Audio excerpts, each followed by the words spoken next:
and glamorous.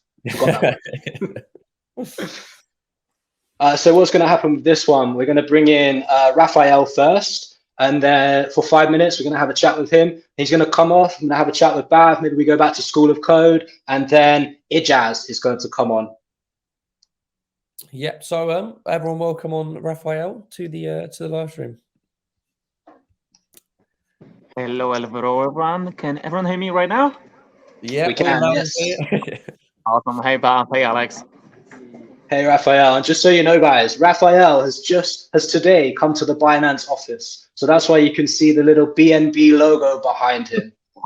So choose the right spot, right? Yeah, very good spot. Great background. So first question, Raphael. Today, we're kind of talking about School of Code, Binance Charity, but we want to learn a little bit about you as well. So what was your journey into the crypto and blockchain space, and what do you currently do? Yeah, so I kind of started my journey, like I would say 5-6 years ago while working still in corporates. I actually worked in IT and technology. So from kind of this point, I started learning about, cryptocurrencies, and I realized that, wow, actually that there is something there which not many people talk about. And I was like, well, maybe it's a good idea to, be a part of it, right? So then I thought, okay, great. I started learning, and from that point, I kind of went into YouTube. So I realized that there is a lot of kind of questions which people have, which they don't know, they don't have the right education, they don't have the right knowledge because there is nothing out there. And because I was really interested in how technology changes, because of the last, actually 2 years, almost everything changed. And when you even go back 5 years, everything was different. And I saw, well, that might be a good opportunity to teach other people, because I can see how huge of an impact it can have on a newer generation, and also on the people who are still in technology and they think of themselves IT professional, people who are really in like setting up networks and building businesses. While using cryptocurrencies, they can do it in a much smarter way right now. And I think that's what kind of brought me in to become a mad investor, as I thought, like, okay, I can do it, and I can kind of share the knowledge of other people. At the same time, I can make a small piece of myself. I was like, oh, great, that's probably the way going forward. That's awesome, man. And by the way, great name. Mad Investor is a super YouTube name. So what I want to talk about is kind of like, obviously we're here for the Binance Charity School of Code partnership. So do you see this bringing a lot of value to the developer space in the UK? I totally do, because what I see is I also have, I'm starting right now my own agency, and for years I was working in marketing. Last few years I'm actually hiring developers as well, and I think it brings a huge kind of potential to the people who, like, they think that that at first coding is really hard. You need to have a special degree to start coding. Like, you need to go to a special school, and like that requires a lot of work or a special mindset. Like, they don't realize that literally anyone can do it. It's the same way as anyone can speak English, which kind of we all learned at some point, right? We realize it's quite useful skill. Because, for example, for me, English is not a native language, right? So I had to learn it, but right now it feels kind of native. I think it's the same way as coding.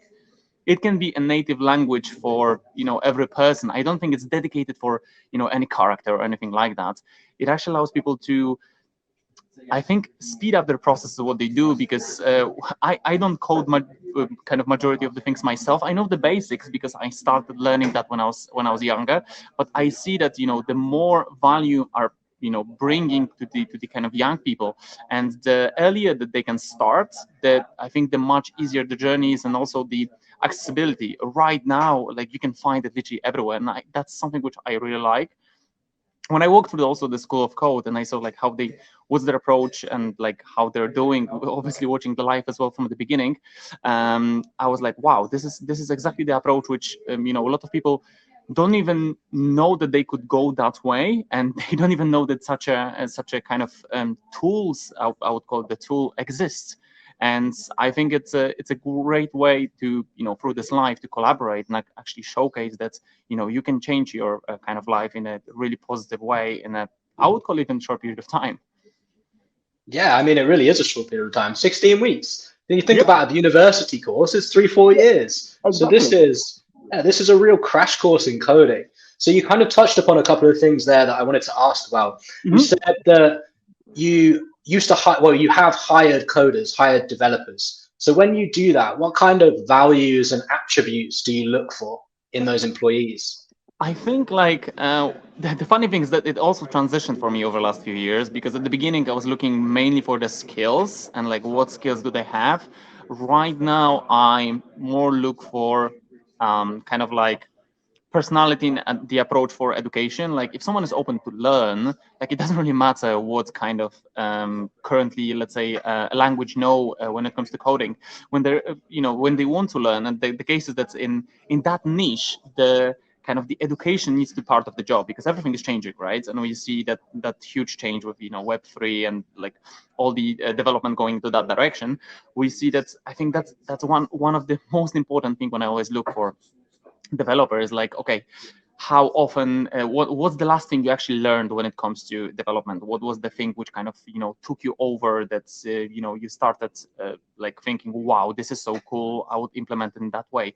And that's kind of the question which I would many times ask when I hire kind of a new person to my team, as I see that the mentality and kind of the approach to education is the most important thing, because I see that it's all about the people. It's not about the the skill itself. I think it's just about the people who are actually willing to do something, because that's what lately I see we're missing in that niche. Thank you. That was a really, really good answer.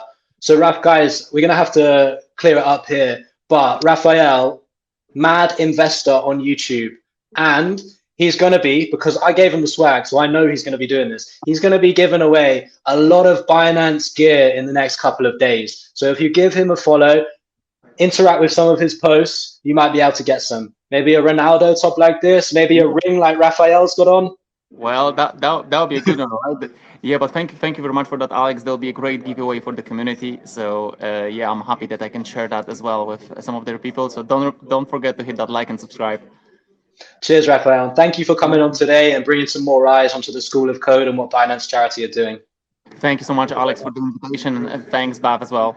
Take care, guys. Cheers, Raphael.